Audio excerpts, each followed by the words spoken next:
Terima kasih ibu-ibu, puji Tuhan, silakan duduk. Ya, salam sejahtera bagi kita semua, shalom. Iya, semuanya dalam keadaan baik ya ibu-ibu? Ya, puji Tuhan, terima kasih. Saya maaf agak mepet datangnya. Saya pikir tadi lagu Batak kali ya? Dalam bahasa Batak ya? Betul ya, oke. Puji Tuhan, takutnya kalau saya makin terlambat entar udah bahasa Batak nyanyi, bahasa Papua, bahasa Ambon, bahasa Jawa. Nungguin pendetanya datang. Iya, terima kasih. Ibu-ibu kangen gak sama saya? Oh puji Tuhan, kalau gak kangen saya khotbahnya saya mau panjangin, biar jadi kangen. Oke, ibu-ibu kalau masih punya pembatas Alkitabnya, ini adalah serial khotbah yang kita bahas ya. Jadi puji Tuhan, dan serial khotbah ini kita gabungkan juga dengan ibadah minggu. Jadi ibadah minggu pun kita akan bahas juga dengan tema yang sama, 13 pencuri kelimpahan. Tetapi di ibadah minggu, di mana mulai minggu besok akan mulai, ibu-ibu sebetulnya sudah lebih duluan 4 serial sebelumnya. Jadi ibu-ibu udah dapat start lebih awal nih, haleluya. Dan memang sengaja judulnya boleh sama, tetapi ulasannya nanti akan lebih general. Artinya lebih umum karena ini ibadah umum. Tapi untuk ibadah wanita, ini memang lebih spesifik untuk wanita. Jadi ibu-ibu sepanjang Selasa kita ini sampai kepada bulan Agustus nanti, ibu-ibu akan mendapatkan khusus fokus tentang wanita. Dan saya berterima kasih juga, kemarin-kemarin saya berhalangan karena ada berbagai macam kegiatan juga, mendadak juga ada. Kemudian puji Tuhan Ibu PDM Jane Rondonuwu bisa menggantikan saya untuk menyampaikan firman Tuhan. Nah, untuk kesempatan ini ibu-ibu, kalau ibu-ibu punya pembatas Alkitab yang untuk ibadah umum, ibu-ibu sebetulnya bisa melihat lebih detail. Di ibadah umum itu kita bagi ke dalam 4 atau 5 level. Jadi sesungguhnya pembahasan 13 serial ini pun juga terbagi ke dalam 13 level, ibu-ibu, ke dalam 5 level. Jadi 5 level itu adalah yang pertama, levelnya adalah yang sering terjadi. Jadi kalau saya bagi 4 serial sebelumnya yang ibu-ibu sudah dapatkan itu, itulah hal-hal yang sering terjadi. Ulangi contoh, yang sering terjadi itu adalah yang pertama kekhawatiran. Saya ingat betul saya yang buka serial ini, lalu seri kedua waktu itu adalah Ibu PDM Jane, waktu itu membahas tentang ketakutan masa depan. Kemudian yang ketiga perbandingan diri. Kemudian yang keempat adalah perkataan negatif. Nah, untuk seri hari ini, mulai dengan saya kembali, ini akan masuk kepada level yang kedua. Level yang kedua ini adalah masuk kepada kondisi batin dan emosi. Jadi, untuk 4 seri ke depan, seri ke-5, seri ke-6, seri ke-7, dan 8, ini akan kita kelompokkan lebih berbicara tentang hal-hal kondisi batin dan emosi. Jadi tentu kita akan spesifikkan, fokuskan kepada batin wanita dan emosi wanita. Laki-laki juga punya emosi, perempuan juga punya emosi, masing-masing juga dengan versinya masing-masing. Maka itu kita akan bahas di seri hari ini tentang kelelahan. Minggu depan, Selasa depan kita akan bahas tentang ketidakpuasan. Lalu berikutnya lagi luka hati, lalu kemudian kepahitan. Nanti berikutnya lagi kita masuk kepada seri yang ke-9, itu masuk kepada level yang ketiga. Level yang ketiga nanti bicara tentang keputusan dan arah hidup. Jadi ini adalah serial yang akan menolong ibu-ibu, seri yang akan sangat detail, seri yang akan membantu secara aplikatif. Makanya untuk khotbah hari ini saya juga akan hadirkan beberapa data-data dan beberapa hasil-hasil survei dan penelitian. Makanya saya sangat senang serial khotbah ini pun juga memperlengkapi saya ibu-ibu. Jadi bukan hanya memperlengkapi ibu-ibu tapi juga memperlengkapi saya. Makanya saya sangat senang untuk selalu belajar, untuk cari-cari data, cari-cari hasil-hasil survei untuk memperlengkapi bahan khotbah saya. Puji Tuhan. Nah, saya bikin catatan ini ibu-ibu yang terkasih, ibu-ibu nanti bisa lihat di layar. Ibu-ibu gak usah khawatir dengan untuk mencatat, saya sudah coba sederhanakan supaya ibu-ibu bisa mendapatkan materi yang sudah langsung bisa dijalankan lah, lebih aplikatif lah, langsung sudah bisa dipraktekkan. Nah, kita akan lihat bagaimana puji Tuhan firman Tuhan hari ini akan menolong ibu-ibu. Saya yang mulai susun khotbahnya dari semalam sampai tadi pun makanya agak mepet ini masih saya rampung-rampungkan lagi, siapkan lagi, poles-poles lagi sampai supaya hadirnya itu biar benar-benar mantap untuk ibu-ibu semua. Haleluya. Makanya kita akan lihat Untuk bagian pertama dulu, mari kita buka Matius pasalnya yang ke-6. Ini menjadi ayat acuannya kita.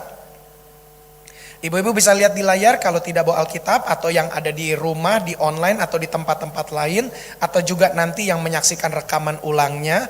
Bisa lihat di layar Matius pasalnya yang maksud saya Matius pasal 11, bukan pasal 6, Matius 11. Ayatnya 28 sampai ayat 30.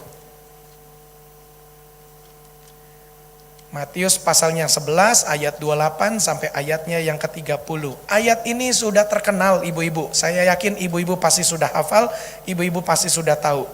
Mari kita lihat di dalam Alkitab bagaimana ayat ini bisa bercerita tentang kelelahan sesungguhnya. Ini juga bagian dari bicara tentang kelelahan.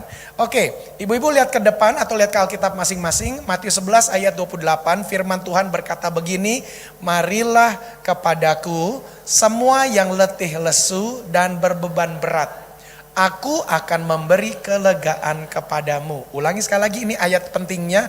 Marilah kepadaku. Kunya itu siapa? Kunya Tuhan. Ini perkataan Tuhan Yesus ya. Jadi Tuhan Yesus mengundang kita semua. Dalam hari ini Tuhan Yesus khusus mengundang para wanita. Baik wanita yang sudah berkeluarga, wanita yang belum berkeluarga. Ini dapat undangannya nih. Ibu-ibu kalau setiap hari Sabtu dapat undangan kondangan seneng kan?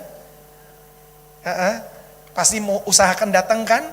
Widih, sampai koleksi berbagai macam warna kebaya. Begitu, mulai dari hijau sampai warna putih, semuanya dikoleksi. Lipstik pun warnanya juga berwarna-warni ya. Jadi ada warna merah dan ungu, sampai satu kali pernah atasnya merah, bawahnya ungu ya. Kemudian diulangi lagi, marilah kepadaku semua yang letih, lesu dan berbeban berat. Kata Tuhan Yesus, kalau datang kepada Dia dalam keadaan letih dan lesu, Tuhan janjikan, aku akan memberi kelegaan kepadamu. Ayat 29. Pikulah kuk yang kupasang dan belajarlah padaku, karena aku lemah lembut dan rendah hati, dan jiwamu akan mendapat ketenangan. Ibu-ibu mesti tahu di situ ada kata kuk. Coba katakan sama-sama kuk. Rasa-rasanya pasti banyak yang tidak tahu kuk itu seperti apa. Saya nggak sempat carikan gambarnya. Kalau ibu-ibu melihat misalnya di area persawahan, ada 2 ekor kerbau untuk digunakan membajak sawah. Itu ada batang atau balok kayu yang menyatukan 2 kerbau tersebut. Jadi 2 kerbau itu kalau petaninya misalnya dia punya uang lebih, dia bisa beli 1 kerbau. Uangnya bisa lebih lagi, dia beli 2 kerbau supaya bisa lebih kuat, lebih cepat menjalankan pembajakan sawahnya. Maka ketika 2 kerbau itu mau membajak 1 bidang sawah, dikasihlah 1 balok kayu. Nah, balok kayu itu namanya kuk, ibu-ibu. Ditaruhnya di 2 leher kerbau tersebut. Nah, biasanya kerbau yang pertama dan kerbau yang kedua biasanya itu 2 kerbau yang umurnya usianya berbeda. Begitu. Jadi kenapa berbeda? Karena biasanya kan kalau petani sekarang udah kerbaunya lebih banyak, nggak terlalu masalah. Tetapi tetap selalu ada 1 kerbau yang lebih berpengalaman, 1 kerbau yang lebih senior, 1 kerbau yang umurnya lebih tua. Itu selalu digabungkan dengan yang lebih junior, yang lebih muda secara umur. Kenapa seperti itu? Karena biasanya yang junior itu diikat dengan balok tadi untuk mengikuti komando dari kerbau yang lebih tua, lebih senior. Nah, jadi dalam ilmu pertanian ini contoh Tuhan Yesus kasih contoh ya ibu-ibu ya dari ayat tadi. Kita bisa dapat gambaran bahwa Tuhanlah diumpamakan sebagaimana Dia itu kerbau senior. Kitalah kerbau juniornya. Makanya di ayat 29 tadi, pikulah kuk. Jadi ketika kita ngikut pikul kuk itu, Tuhan Yesus sudah pikul, kita akan belajar. Coba ayat 29-nya dimunculkan lagi nih. Pikulah kuk yang kupasang. Tuh, kita seakan-akan jadi kerbau yang lebih muda, pakai kuk yang Tuhan Yesus pasang. Jadi leher kita dikenakan balok kepada lehernya Tuhan. Nah, maka itu dikatakan ulangi ya, pikulah kuk yang kupasang dan belajarlah padaku. Sama seperti kerbau yang muda diikat dengan balok sama supaya dia belajar dengan kerbau yang lebih tua. Jadi dia tahu tuh bagaimana caranya membajak sawah. Tuhan Yesus kasih ilustrasi seperti itu ibu-ibu. Ya, coba lihat lagi deh. Tuhan Yesus katakan, pikulah kuk yang kupasang dan belajarlah padaku. Tiru aja aku, ikutin aku. Duplikat aku. Karena aku lemah lembut dan rendah hati. Dan jiwamu akan mendapat ketenangan. Jadi biar tahu tuh, kalau kerbau junior ngikutin kerbau senior, kagak bakalan dicambuk. Karena kalau kerbau juniornya salah jalan, maunya ke kanan, karena belum pengalaman pasti dicambuk. Supaya nggak dicambuk, ceritanya Tuhan Yesus bilang, ikutin aku saja. Jadi supaya dalam hidup ini ibu-ibu yang terkasih, biar kita tidak kelelahan, ikutin Tuhan Yesus aja, haleluya. Ya, kita akan bedah lebih dalam lagi nih, makin seru nih. Tadi hanya penjelasan supaya ibu-ibu dapat gambaran kenapa sih kok Tuhan Yesus bilang kuk. Nah, dalam dunia perkerbauan, dalam dunia kerbau atau dunia pertanian seperti itulah filosofinya. Nah, ibu-ibu, kalau kita, atau saya mewakili sebagai wanita juga ya, begitu saya anggap kita para wanita, kelelahan itu apabila tidak dikelola dengan baik, ini akan jadi problem. Akan jadi masalah dalam hidupnya. Kenapa seperti itu? Karena memang semua laki-laki maupun perempuan, tua maupun muda, pasti mengalami yang namanya kelelahan. Pasti ibu-ibu. Apalagi kita hidup di kota Jakarta, kita hidup juga di kota-kota sekitar Jakarta yang udah sibuk, macet, aduh banjir, panas, apapun lah semuanya ada di sini, tumpahnya semua di sini. Pasti kita merasakan lelah. Bangun pagi-pagi benar, harus dulu doa sebentar, kemudian harus siap-siap dulu ibu-ibu masak untuk bekal suami, bekal anak-anak. Kemudian kita juga mesti kerja, apakah kita kerja ke kantor atau buka toko, atau kerjanya kita antar jemput anak lah. Begitu, pokoknya semua pasti ada level titik di mana kita merasa lelah. Maka itu khotbah hari ini targetnya adalah menolong ibu-ibu semua, supaya ibu-ibu bisa menyikapi kelelahan itu. Haleluya. Nah, jadi beberapa ayat kita mampir-mampir sebentar supaya ibu-ibu tahu dulu. Markus pasal 6 ayat 31. Ini cerita keren ibu-ibu. Ini pasti jarang ya untuk bisa dihotbahkan. Maka ini saya mau hotbahkan Markus 6 ayat 31. Ini keren loh ibu-ibu ya, saya bacakan ya. Lalu Tuhan Yesus berkata kepada mereka, mereka itu adalah murid-muridnya Tuhan Yesus. Oke, lalu Tuhan Yesus berkata kepada murid-muridnya, marilah kemana tuh? Ke tempat yang sunyi, supaya kita sendirian dan beristirahatlah seketika. Inilah ayat yang menandakan Tuhan Yesus itu 100% Allah, 100% manusia. Tuhan Yesus tetap merasa lelah. Sebab memang begitu banyaknya orang yang datang dan yang pergi, sehingga makan pun mereka tidak sempat. Sibuk dalam melayani orang-orang, menyembuhkan orang sakit, menolong orang yang sedang punya permasalahan, mengusir orang yang kerasukan setan. Tuhan Yesus dan murid-murid sangat sibuk. Akhirnya Tuhan Yesus merasa capek. Akhirnya Tuhan Yesus berkata kepada murid-muridnya, oke, yuk kita pergi ke tempat yang sunyi, supaya kita sendirian dan beristirahatlah seketika. Ini nanti akan kita kupas nih ibu-ibu, puji Tuhan. Kemudian ayat berikutnya lagi, supaya ibu-ibu dapat gambaran bahwa Tuhan Yesus pun merasa lelah. Jadi kalau merasa lelah itu tidak berdosa ibu-ibu. Jadi jangan merasa perempuan gak boleh lelah, perempuan gak boleh capek. Kalau capek berdosa loh, enggak. Capek itu manusiawi, coba katakan sama-sama, capek itu manusiawi. Dan ibu-ibu perempuan pun adalah manusia. Nah, kita punya mobil saja kalau kita geber terus itu mobil, paksa terus bisa KO. Motor kita paksa terus bisa KO. Kompor kita nyalain terus gasnya habis. Tuh tandanya kan, baterai handphone pun bisa habis. Tuh, listrik pun bisa habis. Jadi dengan kata lain, kita pindah sebentar Yesaya 40 ayat 29 sampai 31. Nih ayatnya nih, Yesaya 40 ayatnya yang ke-29 sampai 31.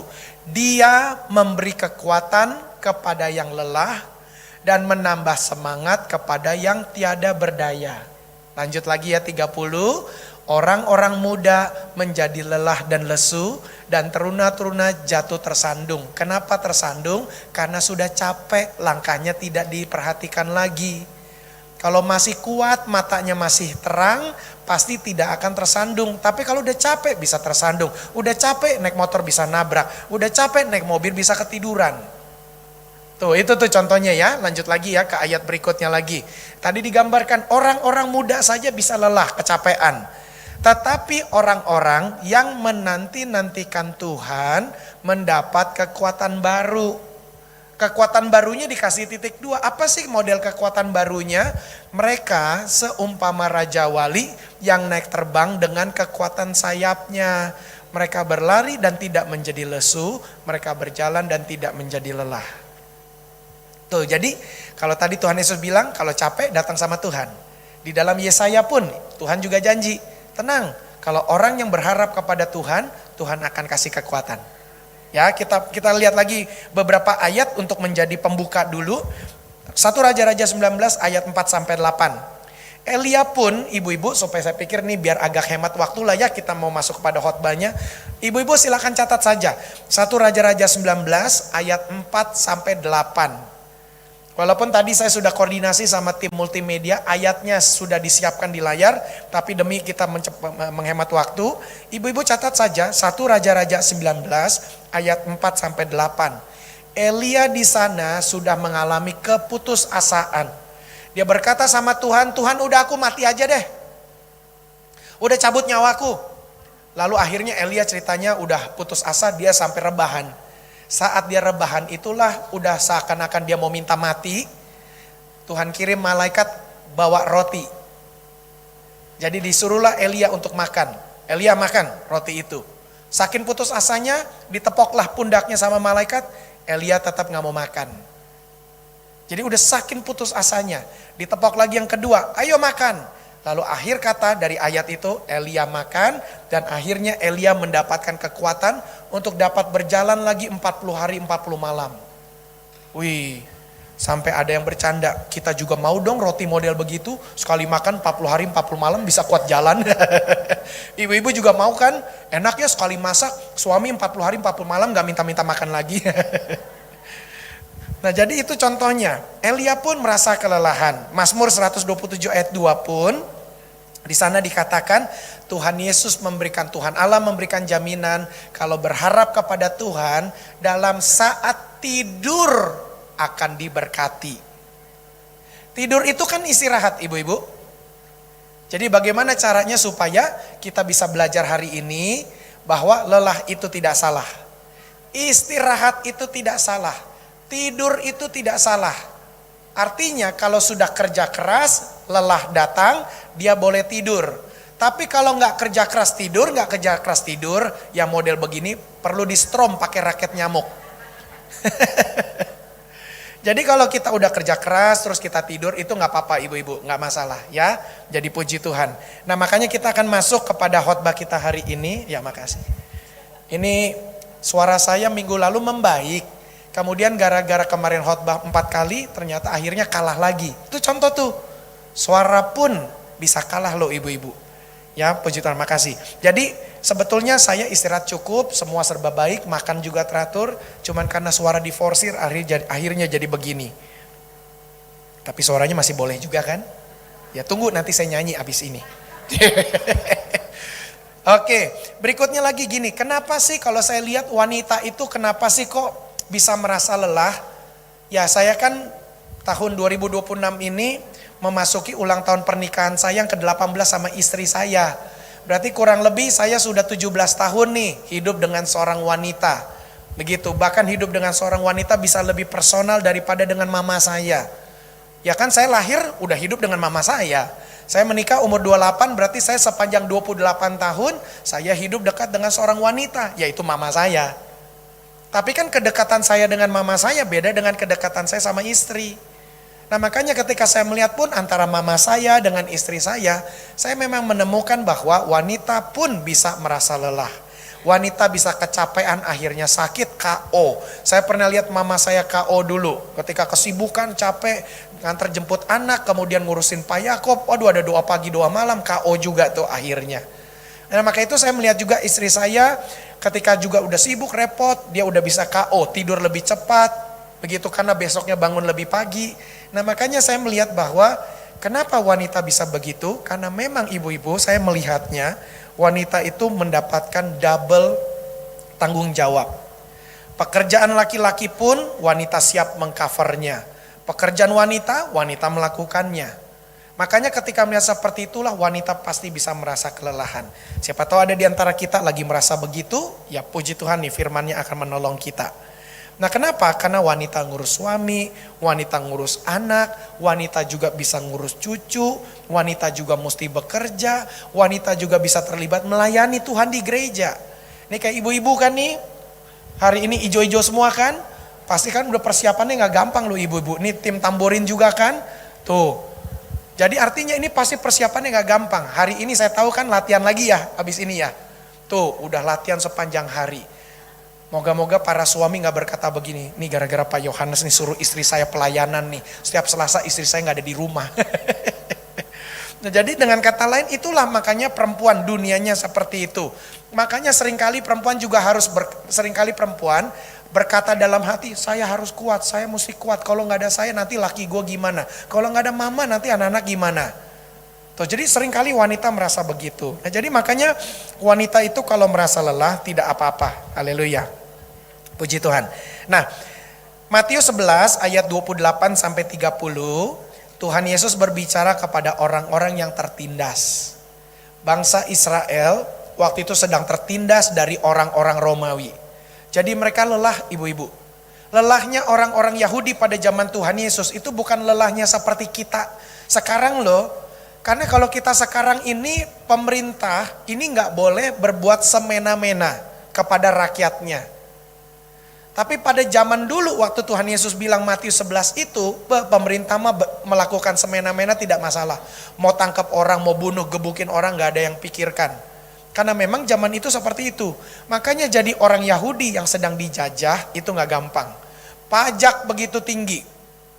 Mereka pajak itu ada 4 loh ibu-ibu loh. Kita pajaknya sekarang paling-paling cuman apa ya? Sekarang sih semua dipajakin sih. Kita makan di restoran ada pajak. Iya, kita beli ini itu ada pajaknya lagi, ada PPN. PPN udah 11% sekarang. Nah jadi dengan kata lain, pada zaman itu tertindaslah banyak orang, bebannya gak main-main, lelah secara fisik, lelah juga secara rohani, mereka alami semua. Mereka hidup di bawah penjajahan Romawi, beban ekonomi, beban agama pun juga apa tuh agamanya tuh, legalistiknya tuh ibu-ibu. Karena apa? Karena mereka dikatakan begini, kalau kalian yang berbisnis, berusaha dengan orang-orang non Yahudi, maka kalian jadi najis. Sementara mereka mesti bayar pajak kepada orang Romawi. Jadi kenajisan legalistik agama pun itu melekat bagi mereka. Iya ya kita mesti kasih pajak ya buat orang-orang tak bersunat. Tuh begitu tuh ibu-ibu. Nah jadi apa yang kita bisa pelajari? Ada satu kata Yunani yang pertama dulu, yaitu adalah letih lesu. Ibu-ibu bisa lihat di layar, kata letih lesu itu dalam bahasa Yunaninya adalah kopiontes. Coba katakan sama-sama. Kopiontes. Makanya kalau lelah enak deh minum kopi. Apalagi pakai es. Makanya kopiontes. Oke, coba tulisan Yunaninya lagi. Kopiontes. Iya ya, kopi pakai es. Artinya adalah bekerja sampai kehabisan tenaga. Ibu-ibu pasti mengalami seperti itu, sampai tenaganya habis. Kemudian kelelahan karena perjuangan panjang. Aduh berjuang terus, capek nih Pak nyicil-nyicil rumah. Capek nih Pak nyicil-nyicil motor, nyicil-nyicil mobil. Waduh tuh. Lalu kemudian kalau bahasa Inggrisnya itu adalah exhausted. Artinya udah benar-benar kelelahan. Ibu-ibu pasti sering merasakan tinggal taruh badan di kasur, plek langsung hilang tidur. Itu tuh. Nah jadi itu ibu-ibu ya, jadi kopiontes, merasa letih lesu. Jadi ini bukan sekedar capek biasa ibu-ibu, ini kondisi orang yang sudah benar-benar capek, udahnya hampir menyerah. Aduh capek banget ya hari ini ya, aduh gue nyerah deh, gue tidur deh. Ibu-ibu mungkin pernah merasakan Misalnya udah capek pagi bangun, mesti masak, bersihin rumah, cuci baju. Nggak taunya pas siang hari, sebentar dulu deh, merem-merem dulu deh. Kebablasan sampai sore. Itu tuh seperti itu, udah capeknya, aduh pas bangun kaget, aduh ya kok aku ketiduran panjang banget ya. Itu tuh seperti itu tuh, copy on test tuh ibu-ibu.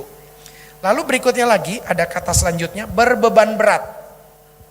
Kata keserimpet lidahnya, berbeban berat. Berbeban berat, bahasa Yunaninya itu adalah peporis, gimana nih ya coba, peportismenoi. Wih, ribet ya, itulah bahasa Yunani itu. Ya udah nggak usah dipikirin lah. Artinya memikul beban terlalu berat. Jadi kayaknya nih beban ini berat banget nih. Begitu. Jadi orang-orang model seperti itu tuh bebannya tuh berat banget, dalam bahasa Yunani itu dibebani terus menerus. Jadi kayaknya ini aduh nggak ada habis-habisnya ya, aduh nggak ada habis-habisnya ya. Udah dolar naik, plastik naik, aduh harga-harga ikut naik, aduh kok nggak ada habis-habisnya ya. Nah itu tuh merasa berbeban berat. Satu kata lagi, kelegaan. Haleluya. Nah Tuhan mau memberikan kelegaan. Kelegaan bahasa Yunaninya dalam konteks kalimatnya itu adalah anapauso. Tuh, anapauso. Artinya memberikan istirahat, memulihkan tenaga, menyegarkan kembali. Udah break dulu deh. Tidur dulu, udah break dulu deh, jalan-jalan dulu, udah break dulu deh, mau nonton dulu, udah break dulu deh, mau minum teh dulu. Tuh, udah break dulu deh, mau snack dulu. Nah itu tuh makanya kelegaan, anapauso. Jadi ini bukan hanya sekedar berhenti bekerja saja, tapi dipulihkan ibu-ibu. Haleluya. Nah jadi pas banget nih, bulan Mei udah kita lewati. Bulan Mei menjadi bulan yang paling banyak libur di tahun 2026. Paling banyak libur ibu-ibu, selangnya tuh kan bulan Mei ada 5 minggu ya. Jadi libur, enggak, libur, enggak, libur. Oh itu begitu tuh urutannya tuh. Belum lagi ada cuti-cuti bersama. Aduh bulan Mei banyak banget. Malahan saya pikir-pikir bulan Mei ini mungkin udah hampir separuh-separuh kali ya. Sama cuti bersama itu, separuhnya libur, plus hari Minggu ya. Separuhnya udah libur, separuhnya kerja. Waduh bulan Mei. Tapi ternyata tidak sedikit orang, bulan Mei liburnya banyak, tapi lelahnya gak habis. Malah bertanya-tanya, ini kita udah banyak libur, kok stresnya gak hilang ya? Kita udah banyak istirahat, kok kenapa kondisi begini? Apalagi kemarin tanggal merah nih, termasuk saya. Saya kemarin tanggal merah, saya bangun gak pakai alarm. Makanya minta maaf renungan hariannya, munculnya 10:30 siang. Itu aku baru bangun jujur. Iya, saya udah bilang sama istri, udah ya abis khotbah 4 kali hari Minggu, kemudian udah saya biar aja bangunnya bebas ya, anak-anak juga libur. Wah saya bangunnya udah jam 10 lewat ibu-ibu. Lalu mulai siap-siapkan tulisan-tulisan, bisa dipostingnya akhirnya 10.30-an lah begitu. Nah itu contoh, ada orang yang tidurnya bisa seharian penuh seperti saya, udah kemarin udah libur, udah bebas lah bangunnya. Kok kenapa masih lelah lagi ya? Nah makanya nih kita mau belajar hari ini, puji Tuhan. Nah jadi ibu-ibu yang terkasih, langkah yang pertama, langsung munculkan ke layar deh. Apa tuh kalau kebaca? Wanita perlu berani mengakui kelelahannya. Ibu-ibu ngaku aja kalau capek. Karena ngaku capek itu manusiawi. Nggak usah khawatir ibu-ibu, ngaku capek saja. Ini saya mewakili, anggaplah laki-laki para suami ya. Ketika istri saya bilang, sayang Caileh, sayang. Aku mau istirahat sebentar dulu ya siang ya. Saya berkata nggak apa-apa tidurlah. Begitu, karena saya tahu pasti dia capek. Nah makanya kita mau belajar nih yang pertama. Tidak perlu selalu terlihat kuat. Nggak apa-apa ibu-ibu. Nggak usah selalu terlihat kuat. Ya nggak apa-apa. Tapi Pak Gembala, aku mau tidur siang nggak enak. Kenapa? Mertua sama aku serumah. Kayaknya yang ketawa pengalaman ya. Karena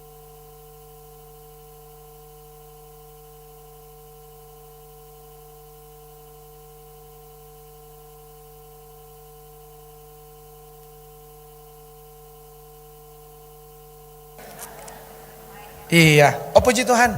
Ah, kayaknya mic-nya lelah nih. Atau ya udah, atau cadangan boleh deh ya di standby kan deh. Iya, pas ngomong lelah, mic pun lelah. Iya, jadi mic-nya manusiawi juga ya lelah ya. Makasih Bu. Iya, puji Tuhan. Atau sekali-kali khotbah pakai 2 mic. Ya udah standby aja dulu deh. Makasih. Jadi nggak apa-apa kalau ibu-ibu merasa lelah. Bahkan menurut saya nggak apa-apa ngomong saja sama mertua, apalagi mertuanya ibu mertua lagi. Tinggal bilang aja, maaf ya aku lagi lelah banget, aku tidur sebentar. Walaupun diocehin, diomelin, yang penting kalau ibu-ibu sudah rajin kerja, selama ini track recordnya juga rajin, mau sekali istirahat dulu nggak apa-apa.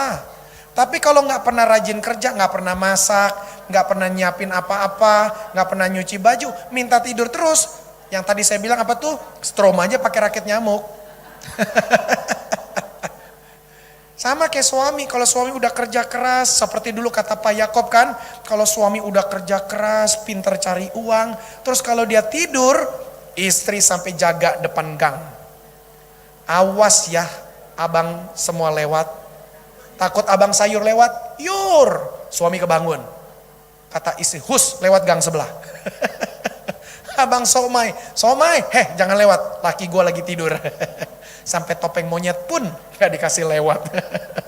Nah itu contoh ilustrasi kan, artinya kalau ibu-ibu sudah kerja keras, ibu-ibu rasa lelah, gak apa-apa.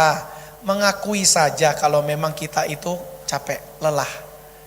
Makanya ibu-ibu bolehlah ngobrol-ngobrol sama suami ya. Satu waktu tungguin suami udah tenang, suami dikasihlah makan pisang goreng, kasih teh, pijit-pijit dikit, lalu tinggal bilang, Pak, aku lagi rasa lelah deh. Boleh gak sekali-kali kita ngapain yuk? Begitu. Ini ibu-ibu ya, saya kasih tips ya. Istri saya pun, kalau ibu-ibu bertanya nih, apa sih rahasianya istri saya atau saya ketika merasa lelah? Pak Yohanes pernah merasa lelah enggak? Sering. Sering ibu-ibu. Tapi gimana rahasianya? Rahasianya ibu-ibu udah tahu kok. Banyak baca Alkitab. Banyak berdoa. Rutin berpuasa. Aku juga begitu kok. Berarti baca Alkitabnya belum serius. Aku juga udah gitu kok Pak Pendeta. Berarti doanya kurang serius. Atau doanya kurang dalam. Atau doanya kita yang lebih banyak ngomong. Daripada kitanya diam, tungguin Tuhan yang ngomong. Tapi Tuhan yang gak ngomong-ngomong, ya sabar. Latih dulu tuh ibu-ibu, latih dulu. Awal mula saya juga gitu kok, doa mulai tenang-tenang. Tuhan aku sudah berbicara, gantian Tuhan yang ngomong. Saya tungguin gak ngomong-ngomong. Sampai yang pertama lewat, yur, udah lewat tuh. Kok gak ngomong-ngomong Tuhan? Somai, gak lewat, gak ngomong-ngomong juga Tuhan. Sampai aku ketiduran. Tapi lama-lama ibu-ibu akhirnya saya makin paham. Saya alami, gak setiap hari saya berdoa Tuhan jawab dengan omongan. Gak langsung Roh Kudus kasih petunjuk di hati saya atau pikiran saya. Tapi yang seringkali saya dapatkan adalah hikmat marifat waktu sedang menjalankan tugas itu. Ketika mau masak, aduh aku capek Tuhan mesti masak dulu. Sambil doa, toto Tuhan bisa kasih sukacita di hati loh. Ada hal-hal kecil yang Tuhan bisa hadirkan, itu bisa merubah sukacita kita loh ibu-ibu. Ada aja deh, saya gak bisa jabarkan dengan hal-hal seperti apa, tapi ada aja deh. Nanti Tuhan bisa akan tolong, gak taunya misalnya nih, kita lagi masak-masak begini, kita lagi lelah, gak taunya bisa ada suara tuh lewat. Roti, gara-gara denger itu, Roh Kudus bisa ngomong, tuh abang yang jualan aja tuh bisa teriak, roti. Dari kalimat sederhana roti, kita bisa terhibur. Kita jadi ingat, iya ya aku ingat pernah si abang itu lewat depan rumah, gara-gara dipanggil sama tetangga dia nengok sambil goes kecebur got. Kita ketawa, lagi masak begitu bisa ketawa dulu, roti, ingat si abang pernah kecebur got. Hal kayak gitu tuh ibu-ibu tuh. Jadi ini hanya contoh ya, jadi banyak deh. Apapun itu Tuhan bisa kasih kekuatan. Yang penting adalah ibu-ibu ngakuin dulu. Tuhan aku lelah. Begitu, aku mau datang kepada Engkau. Nah itu tuh ibu-ibu ya. Jadi boleh gak tepuk tangan dulu ya buat Tuhan Yesus ya. Nah, jadi ibu-ibu gak apa-apa. Mesti berani, coba poin 1 dimunculkan lagi. Ibu-ibu jangan takut ya. Wanita perlu berani mengakui kalau dia lelah. Mesti berani ngakuin, ngomong sama diri sih, aduh aku capek ya, istirahat sebentar. Nggak apa-apa ibu-ibu. Karena sering kali nih, saya perhatikan kan, ya puji Tuhan, Tuhan tolong saya pernah merasakan kuliah di beberapa negara. Saya kuliah pernah di Tiongkok, kuliah pernah di Amerika, terakhir kuliah di Indonesia, akhir sampai dapat gelarnya banyak di Indonesia. Melihat dari 3 negara di mana saya pernah studi nih ibu-ibu ya, Indonesia wanitanya mesti didorong untuk kuat. Di Cina sana wanitanya didorong mesti kuat. Nah menariknya di Amerika. Di Amerika wanita itu diajari oleh budaya untuk berani ngomong. Aku capek. Itu diajarin begitu tuh. Nah ketika saya melihat 3 kultur ya di Indonesia, Tiongkok sama Amerika, saya bisa menyimpulkan gaya kulturnya Amerika gak sehat. Gak sehat. Kenapa? Karena akhirnya ketika wanita diizinkan untuk bersuara dan dia boleh menyuarakan suaranya itu dan didukung, maksudnya begini, sebentar ibu tahan dulu ya. Ketika didukung, itulah yang menjadikannya perceraian itu tinggi di Amerika. Sementara kita di Asia ya ibu-ibu ya, wanita kan sudah diajarin, engkau lelah sama suami, tapi tahan, sabar. Kalau wanita Amerika nggak bisa. Udah nggak mau, udah aku nggak cinta lagi sama suami, kita pisah ya. Boleh ibu-ibu. Tapi kalau kita di Indonesia, di kultur Asia kan, kayaknya aku udah mulai hambar ya sama suami. Buat teman-teman langsung bilang, kenapa Jeng? Jeng jangan gitu Jeng, ayo kuat Jeng. Sama laki saya begini, sama laki saya begini, sama laki saya begini. Untuk kuatkan tuh ibu-ibu. Tapi kalau di Amerika, kamu ikutilah kata hatimu. Kalau kamu memang mau pisah, pisah aja. Wah itu bahaya ibu-ibu. Dalam dunia laki-laki juga gitu. Laki-laki satu waktu bangun pagi langsung bilang, "Ma, aku udah gak ada lagi rasa-rasa sama mama. Kita pisah ya." Istri gak bisa protes. Itu haknya suami. Tapi coba di Indonesia kita ngomong sama teman-teman kita, misalnya laki-laki, kayaknya aku sama istri kayaknya udah mulai gimana-gimana ya. Nah kok teman-teman laki-laki juga bilang, ya udah sabar ya, udah kuatin ya, sama kok. Itu kulturnya tuh ibu-ibu. Nah makanya dari saya pengalaman lihat dari 3 kultur yang berbeda itu, makanya saya bilang, waduh, ini kalau budaya barat nih diberlakukan buat kita di Indonesia, wah gawat. Makanya saya sangat bersyukur dengan budaya kita loh, kita masih coba, ayo kuat-kuatin diri ya, ayo Jeng kuat-kuatin lagi Jeng ya. Jeng udah tahan-tahan ya Jeng, gak usah takut, udah tahan-tahan aja ya. Nah itu tuh puji Tuhan, makanya kalau sampai titik itu ibu-ibu, pasti ada satu titik lagi namanya kelelahan.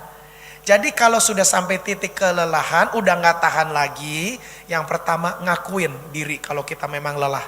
Tuhan aku lelah, Tuhan aku capek. Satu kesaksian ibu-ibu, ini saya minta izin lagi untuk diceritakan. Ada orang datang ke gereja kita, bukan Kristen, hadir dalam ibadah minggu.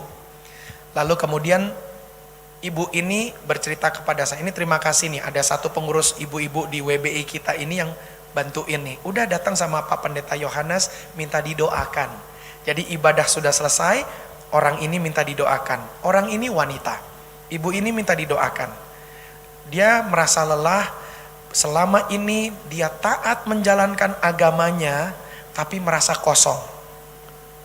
Akhirnya dia mencoba cari tahu, gimana ya aku coba ke gereja.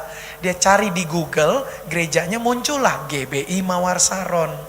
Dan dia datang ke gereja, ikutin ibadah kita tuh puji Tuhan. Dan kita doa di situ, ibu itu bisa mengalami Tuhan, berjumpa dengan Tuhan. Tuhannya kita ya ibu-ibu yang terkasih adalah Tuhan yang bisa dialami.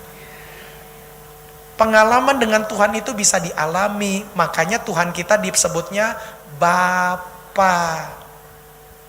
Itu tuh makanya saking dekatnya bisa kita panggil Bapa. Haleluya. Makanya ibu-ibu gak usah takut ya. Jadi akui saja, Tuhan aku lelah, Tuhan aku capek. Karena Tuhan Yesus bilang apa? Marilah kepadaku engkau yang letih lesu dan berbeban berat. Datang cerita sama Tuhan ibu-ibu. Itu langkah yang pertama ya. Yang keduanya adalah dimakin jelaskan lagi. Yang keduanya adalah wanita perlu berani datang kepada Kristus. Tadi ngaku dulu nih, iya aku lelah. Karena kalau kita nggak mengakui kita lelah, kita akan merasa aku nggak perlu Tuhan. Aku bisa kok, udah biasa kok begini, aku bisa kok. Tetangga depan juga bisa, orang tua aku juga bisa, kenapa aku nggak bisa? Nah makanya yang pertama dulu harus berani mengakui kalau kita lelah. Andai kata ini ibadah atau pembekalan pria ya, saya juga mau bilang begitu kepada bapak-bapak. Bapak-bapak mesti berani juga ngaku lelah. Begitu, ngaku aja sama diri sendiri. Kita perlu teman, kita perlu ngobrol sama orang, kita perlu ada waktu. Sesekali kita mau menyendiri dulu, nggak apa-apa. Bahkan ibu-ibu ya, ini saya kembangkan lagi nih teringat. Di dalam Efesus atau Korintus ya, maaf ya, saya sering ketukar tuh antara Efesus Korintus. Paulus mengatakan begini, apabila suami dan istri dalam satu titik mereka merasa kayaknya lelah, sampai Paulus katakan boleh berpisah sebentar. Dan dalam berpisah sebentarnya itu harus dalam kesepakatan suami dan istri. Kayaknya mak, kita kayaknya udah mulai hambar ya. Gimana ya? Ya sudah, kalau nggak ada cara lain, Paulus mengatakan boleh pisah sebentar dengan waktu yang ditentukan bersama. Dan ada lagi Paulus katakan, waktu pisahnya jangan lama-lama. Karena apa? Kamu tidak tahan bertarak.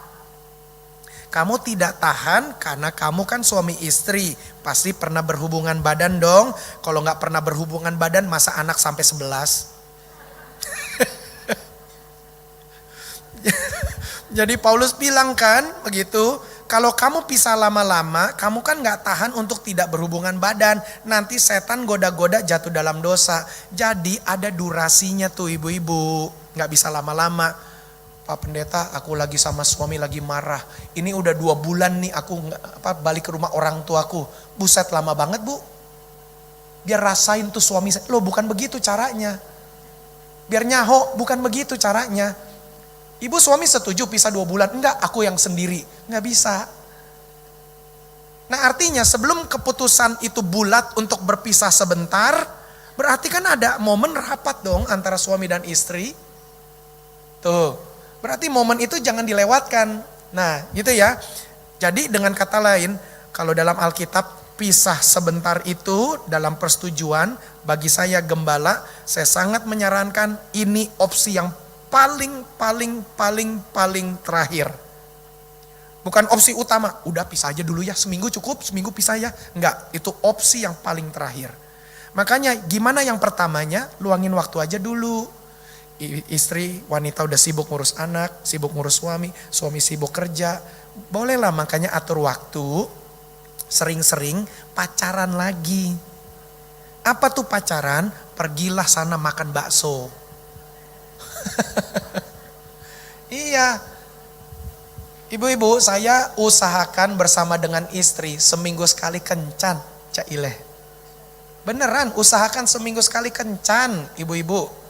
Cuman enaknya sekarang adalah kalau saya dan istri kencan, yang bayar makan dia. Karena dulu waktu pacaran yang bayar makan saya. Iya, kok dia yang bayar? Iya, soalnya saya percayakan uangnya semuanya dipegang, dia yang kelola. Jadi saya suka bercanda tuh ibu-ibu. Makanya ini perlu dilaksanakan. Saya doakan supaya saya dalam waktu dekat bisa lagi kembali mengadakan pembekalan pria secara online. Saya juga ingin ajarkan juga kepada para laki-laki. Mustilah makan-makan berdua sama istri, ajaklah kencan lagi. Begitu ya, apalagi listrik katanya bulan Juni naik nih ibu-ibu. Ya, istri naik, listrik naik. Iya, listrik naik, istri ikut naik tuh tensinya tuh. Jadi bolehlah sekali-kali begitu kan, anak-anak lagi pada sekolah, udah rumah listrik matiin. Nyalain makan pakai lilin, cailah candlelight. Padahal lagi hemat listrik maksudnya. Ya itu tuh, luangin aja berdua. Istri juga begitu ya, ini nih ibu-ibu ya. Ini lagi mau Piala Dunia. Kalau suami demen nonton bola, temenin aja. Itu, istri udah temenin aja. Saya bilang sama istri saya gitu. Sayang, suamimu ini senang nonton bola. Anakmu 3-3, apalagi yang pertama dan kedua juga senang nonton bola tuh sama saya. Jadi kalau kami bertiga nonton bola, itu seru tuh ibu-ibu, sampai teriak-teriak. Apalagi kalau timnya kami cetak gol gitu menang, kita sampai tos-tosan, wah kita senang banget tuh teriak-teriak. Istri saya cuma geleng-geleng kepala, buset ya, laki-laki berisik semua. Saya bilang itulah dunianya laki-laki. Karena gak mungkin teriak-teriak di tempat kerja. Nah jadi itu contohnya, makanya ketika momen nih 1 bulan ini mau Piala Dunia ya ibu-ibu ya, udah duduk aja temenin, siapin pisang goreng, siapin teh, siapin kopi, udah duduk aja di samping.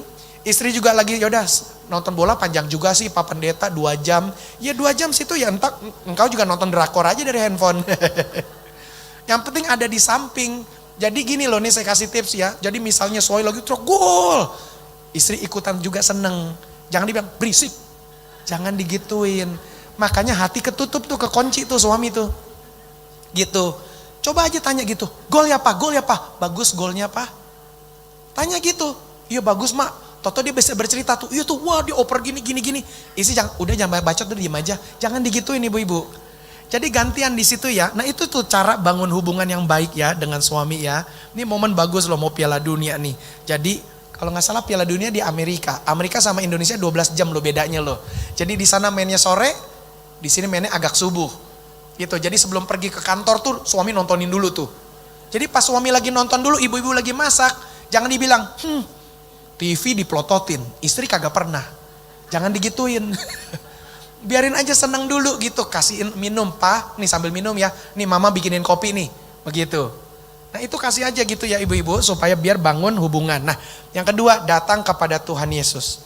Wanita mesti berani datang kepada Tuhan Yesus. Artinya berdoa, sungguh-sungguh baca Alkitab, sungguh-sungguh juga menyerahkan hidup kepada tuntunan Tuhan. Serahkan semuanya sama Tuhan ibu-ibu.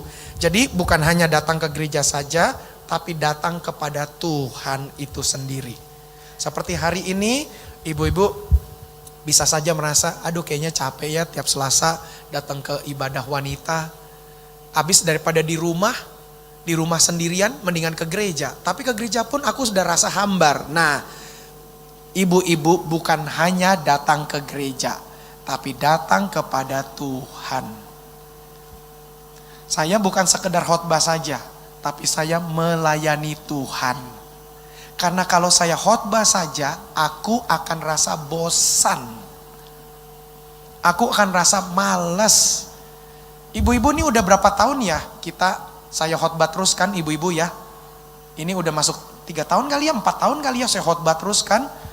Begitu, saya sih gak merasa bosan ibu-ibu. Kenapa? Karena aku melakukannya untuk Tuhan. Kalau saya mau melakukan untuk diri saya sendiri ibu-ibu, saya masa bosan, beneran deh. Gembala cabang banyak, tinggal suruh aja. Istri-istrinya banyak, maksudnya istri-istrinya banyak bukan satu gembala istrinya banyak, bukan. Maksudnya para ibu-ibu gembala cabang juga banyak. Itu tinggal gilirin aja tuh ibu-ibu, udah khotbah. Enggak, tapi ketika saya ada waktu dan ada kesempatan, saya mau berkhotbah. Kenapa? Enggak bosan, karena apa? Untuk Tuhan.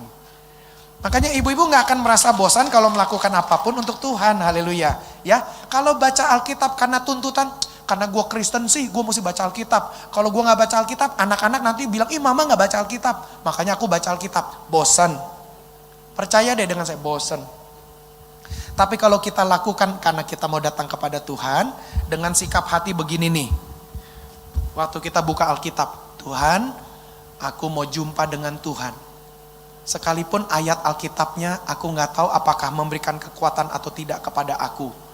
Pas kita baca kena gilirannya, maka Yudas gantung diri dan matilah dia. Waktu baca ayat itu, tapi kalau Tuhan bisa, karena kita mau jumpa dengan Tuhan, Tuhan bisa kasih banyak pengertian hikmat loh.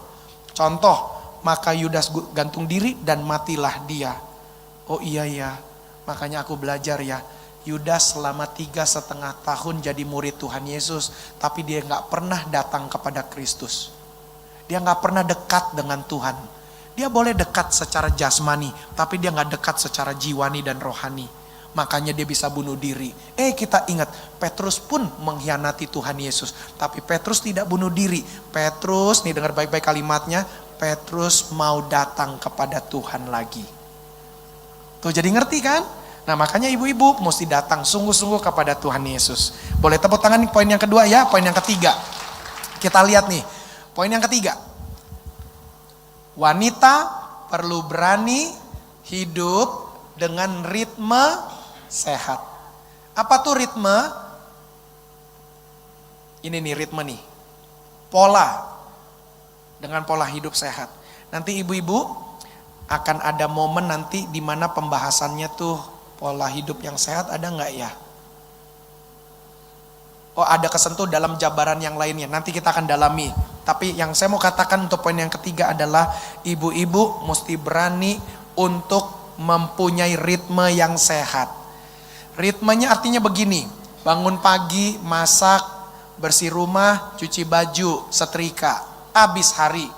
Bangun pagi, masak, cuci baju, setrika, bersihin rumah. Udah kayaknya gitu aja nih Pak Pendeta ritmenya. Nah di ritme itu ibu-ibu gak apa-apa untuk bisa beristirahat sejenak. Tuhan ciptakan siang, Tuhan ciptakan malam. Tuhan siap ciptakan 6 hari kerja, ada hari ketujuh untuk sabat. Ada hari ketujuh untuk sabat tuh ibu-ibu. Makanya kerennya Tuhan adalah kita ada waktu kerja, ada waktu istirahat. Jadi beristirahat itu tidak salah ibu-ibu. Dengan catatan karena sudah kerja. Kalau nggak pernah kerja istirahat melulu, yang begini sih. Apa tuh tadi? Strom pakai raket nyamuk. Tapi kalau udah kerja keras terus istirahat nggak apa-apa ibu-ibu. Nggak apa-apa. Bahkan lucunya di Jepang punya kultur budaya. Kalau ada karyawan ketiduran di tempat kerja itu dibiarkan. Malahan bisa dipuji ibu-ibu. Kenapa? Karena dianggap kerja keras. Ini mesti dipahami jangan dengan konteks Indonesia. Karena Indonesia itu kerja masuk jam 8, selesai jam 5. Di Jepang gak seperti itu. Mereka kerjanya lebih ketat, lebih giat lagi. Mereka kerja lebih keras lagi. Beda kultur dengan kita. Jadi jangan disamain. Kok beda ya gak kayak di Jepang. Ini gue ketiduran sebentar aja bos langsung marah-marah. Ya beda kulturnya ibu-ibu. Karena di Jepang itu kulturnya demikian. Artinya kalau orang sudah kerja keras, istirahat itu gak masalah. Makanya di Jepang itu saya baca di berita-berita, di jurnal-jurnal dibilangin orang tuh dimaklumi. Lagi di kereta dia tidur, bahkan lagi di emperan pinggir jalan dia sebentar tidur begitu. Gak ada yang isengin tuh ibu-ibu.